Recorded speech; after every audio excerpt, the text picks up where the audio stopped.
Hello and welcome back to another episode of The Lazy Entrepreneur. I'm your host, Sam Priestley, and once again we're joined by my lovely co-host and wife, Emma Priestley. Hello. So Emma went to, what's it called? Girls Tribe. A Girls Tribe meetup, which is I think they have local chapters around of female entrepreneurs or people who want to quit their job, and it's just a chance to meet other people who've got similar goals, do a bit of networking, and then there's also normally a talk about something. Yeah, and one of the main things is to break isolation, because when you're freelancing or working for yourself, you don't tend to have that much of a social life and a network. You're not in a big office with lots of people. You tend to be working at home on your own. So the idea is to meet other people that can go for coffee with you in the day and have lots in common with. Yeah, and really that's something we should probably do a whole episode on. The kind of loneliness of entrepreneurship. Yep.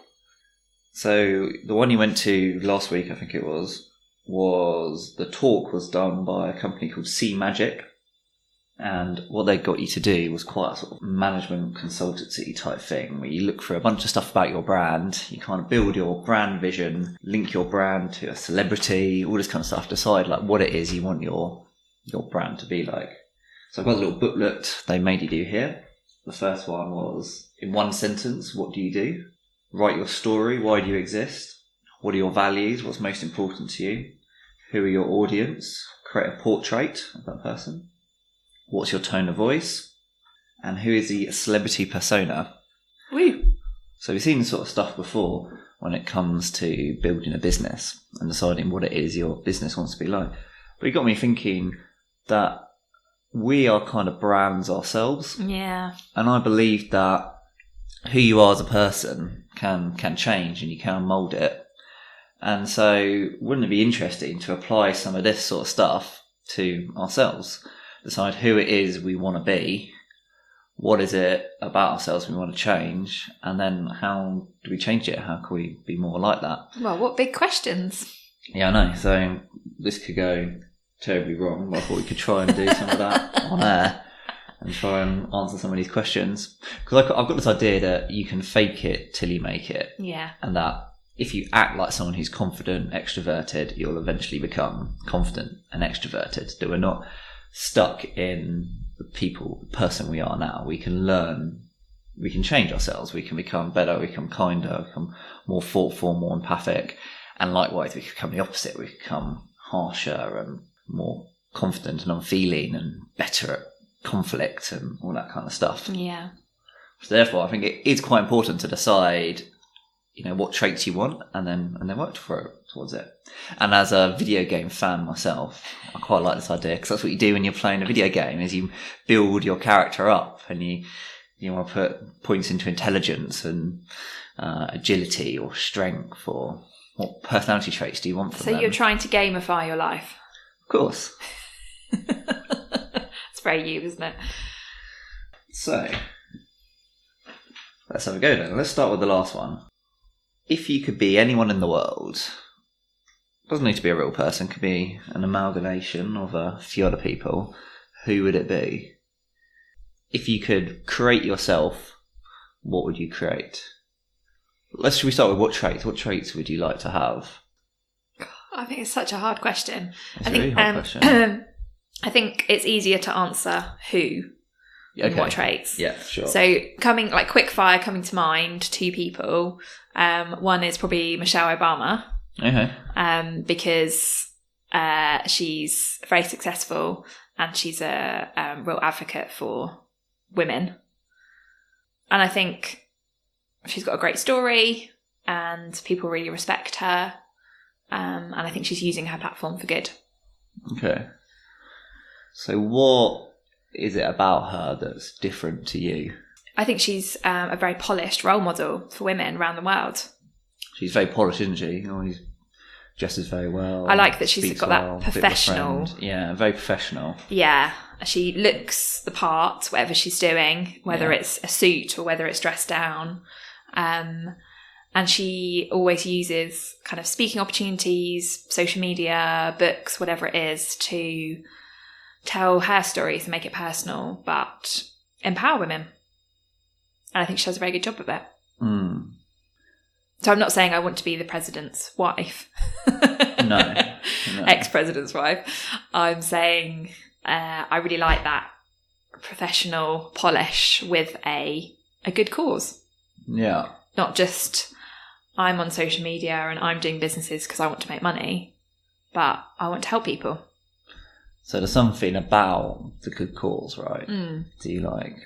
And having morals and having a clear message and sticking to it. Yeah. Yeah. I couldn't tell you exactly what that was for me. Yeah. But I really admire that about her. So there's some sort of like strength of character there. There's I don't know, when I think of Michelle Obama, I think someone who's quite strong, like a bit unwavering. You imagine she does well in interviews. She doesn't fall into the trap of peer pressure and trying to just be matey with whoever she's talking to. She's very confident in herself. I also feel she'd be amazing at like negotiating and conflict. I feel like I don't know that, but well, it almost doesn't matter what she's really like. It's more like what your image of her is. Yeah. And so what do you think about her would make her good at conflict? Well, from the things you've just said, I think she's confident and strong and firm. Yeah. So when have you been in a situation where you feel like Michelle Obama would have done better than you? Do you know what I mean? Yeah. It's almost like, you know those wristbands, WWJD? Have you seen those? No.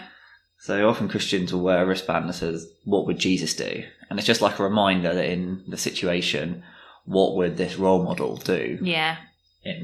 If they were here? And I think that's quite a helpful way of thinking about this. It's like, in each situation, what would this person that I want to become more like would do in that situation? I suppose for me, I've been very lucky with a lot of opportunities in my life. And looking back, decisions I made for which jobs to go for and what jobs I got, and starting business with you and doing the sub clubs, I don't look back and think, well, I made these mistakes. I wish I'd done things differently. So it's quite hard to answer. Yeah. Well, you're probably a little bit less self-critical than I am. Yeah, I think maybe the question is, how would I like to be more like her? Yeah. So in the future, would I like to do speaking things? Would I like to do mentoring? Like, it's more the... Yeah, so you're coming at the angle of stuff to achieve in your life. Yeah. Like, stuff you can do rather than personality traits. So, which is good as well, because it's you giving yourself a role model of what can be achieved. Yeah. And so you know that if you're being a bit lazy or whatever, that you could be doing more. How about you? Yeah, well, I think of loads of things.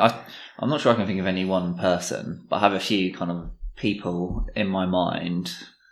I'm not very good with celebrities, so there are more people I've met who I like certain combinations of their traits. And often it's a bit of grass is greener. It's looking at the weaknesses in myself that I wish were stronger. And then when I see that strength in other people, you really appreciate like it. Yeah.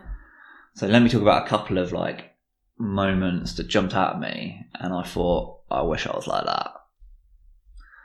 So one of them, when we were starting the Wren coffee shop, we were going to look round a venue, which was this old church which was being refurbished.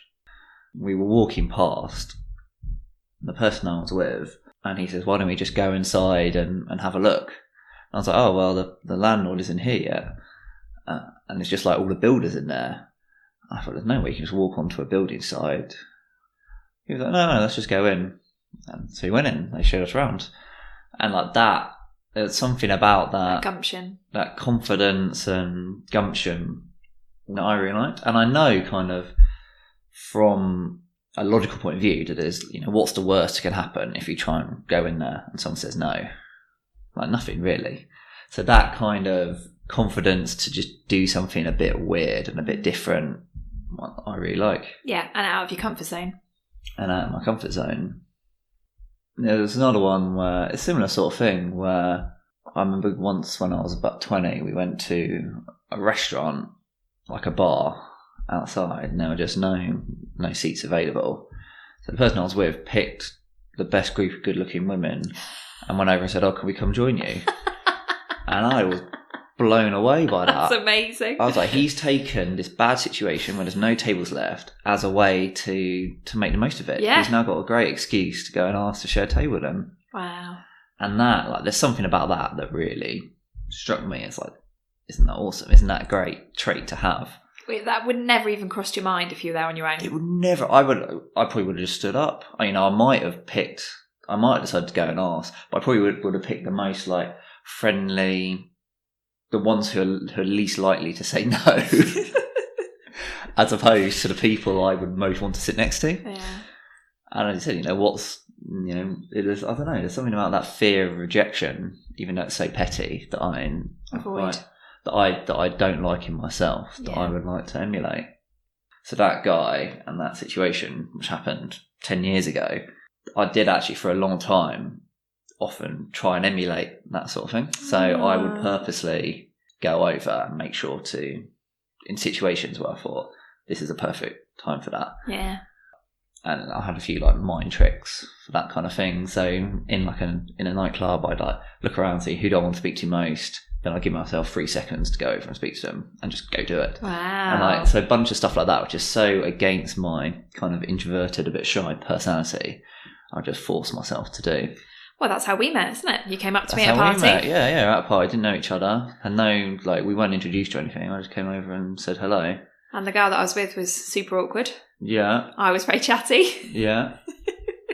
And so obviously Rest is worked history. out that kind of personality, because I was with a group of friends, and you're with a group of friends, and for a long time, this is what I do, is we go to something with this group of friends, and I would leave them and go off and try and chat to strangers, and leave them in their clique talking to each other, which is something that comes quite naturally to you. You're quite happy to go over and chat to strangers, but it's something that I find really difficult. Well, it's interesting in the hostel setting, because actually when we were first travelling in South America, I was really like not settled. I was all over the place emotionally, and actually found it really hard to go up to strangers in the hostel. I'd much rather stay like with you and have a drink and like just chill. And actually you were the one that was like, no, we need to go and speak to these people. Like it will make you feel much better. And it always did. Yeah. And now we're almost the opposite situation. So I was forcing myself into that situation. And now when we go to like a networking event or something like that, I'm always the one hanging back, and you're the one going over and chatting to the strangers and being like, okay, I want to meet so-and-so. Let's just go and introduce myself. You did really well. We went to a wine like retail store opening a couple of weeks ago. That was about 30 people, and we spent most of the night apart, you chatting to people who didn't know. Yeah, did really well then. It's something I can do when I force myself to do it. Yeah. And that is one of the reasons I wanted to talk about this. That it's something I used to think about quite a lot and used to force myself to do, but I kind of got a bit lazy, as per the name of this podcast. I wanted to be that more extroverted, confident person, and I became that for a while, but now it's kind of retracted a little bit. So, well, I think that goes down to having the right opportunities, and that goes back to one of the reasons why we're so excited to go travelling again, because actually living in Tunbridge Wells, you can just not leave the house, do all your work, not meet anyone, and not put yourself in any awkward or out of your comfort zone situations. Well, it's very comfortable, isn't it? Yeah, whereas travelling is putting yourself out there every day. Yeah. Which we want. Yeah. So that is one thing which I suppose I could put down as confidence, not having a fear of rejection. And also not overthinking things. I think that 3-second rule. Not overthinking just things. Going for it. Yeah. Not letting yourself build it up in your head. I quite like that 3-second rule in general, because it works for most things. Like, I'm really scared of heights. Jumping off a high diving board or off a cliff. I have my just like, don't think about it. Like, I count that in my head. Do, go. And you can do it. But when you're standing at the edge and you're looking down and you're thinking, well, I could just turn around right now. Oh, what happens? And you start worrying and overthinking things. So there's that confident side. I would like to be better at... It's funny, all these traits I look at, that I'm about to talk about, are stuff I have addressed in the past and have got a little bit more lazy at addressing recently. Yeah. So the other one I was going to say is fear of conflict. I'm not going to say fear of conflict, but not being comfortable with conflict and avoiding it when necessary. And it's one of the things, I used to be a volunteer policeman where I did that in order to get better at dealing with conflict and dealing with people who aren't middle class, friendly and very polite, which is everyone I meet in normal life.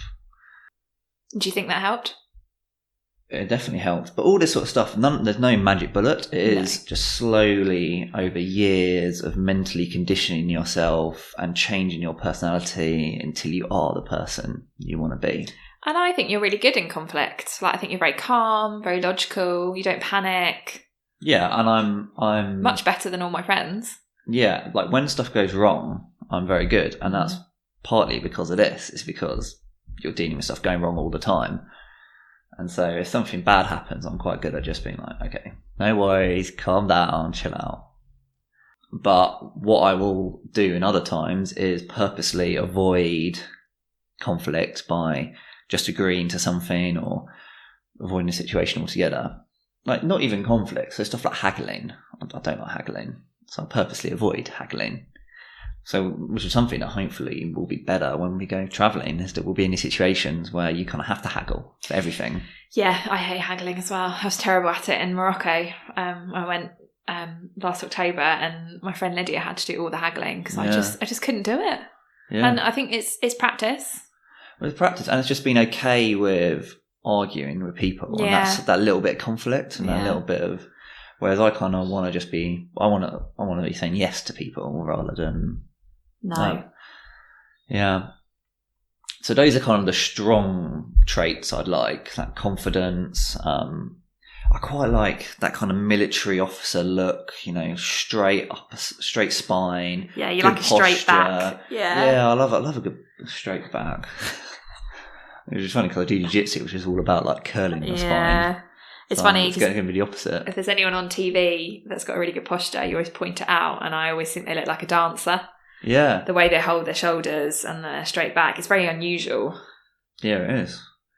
I love that, and that to me resonates like strength and control over your body and your circumstances, which I really like. And, you know, military officer, that's good in conflict, that's good at leadership, being a role model, telling people what to do, not changing your mind easily, all that kind of stuff.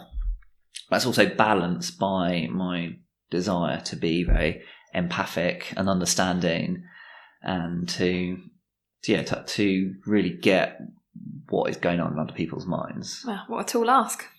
It is a tall ask, because if you don't have much empathy, it's quite easy to not worry about what other people think. Yeah. If you've got loads of empathy, it's really easy to relate to people and to understand people and to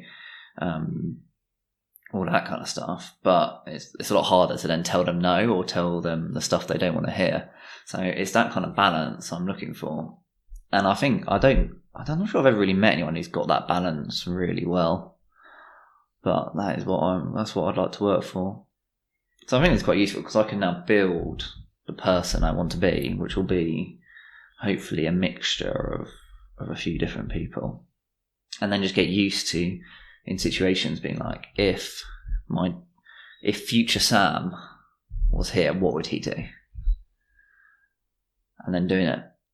Giving myself 3 seconds to just do it. Because the answer is always simple, isn't it? It's not going to be. I think sometimes when you take yourself out of a situation, it's a lot easier to know what to do. Like when a friend tells you about their relationship problems, there's normally a really simple answer, but because they're so in the thick of it, they don't want to do that. So I think that would be the same here. Like you walk into a networking event, if future Sam was here, what would he do? Well, he'd pick someone who he really wants to talk to and just go over, interrupt their conversation, introduce himself. Yeah. Yeah. Someone's not performing, someone you've hired is not performing, what would future Sam do? I suppose something that we've kind of touched on but haven't really spoke about is the idea of being a role model, being something that people look up to. I once read a book called The 7 Habits of Highly Effective People, and I don't remember anything about it apart from that in one bit the guy said that he was best man at 6 weddings or 7 weddings, and I was like, that's who I want to be. Yeah. That you are that person that everyone calls on, which means I need to get better at maintaining, building and being in relationships. Yeah. So let's bring this back down to the final question. Who do you want to be and how do you become it?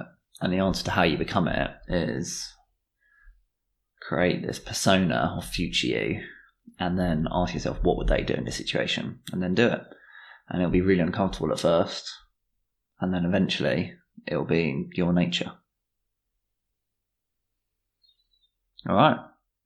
Well, thanks for listening. If you have any feedback, please email me at hello@samprisi.com. And that's about it. Any final words, Emma? No. All right. Goodbye. Bye.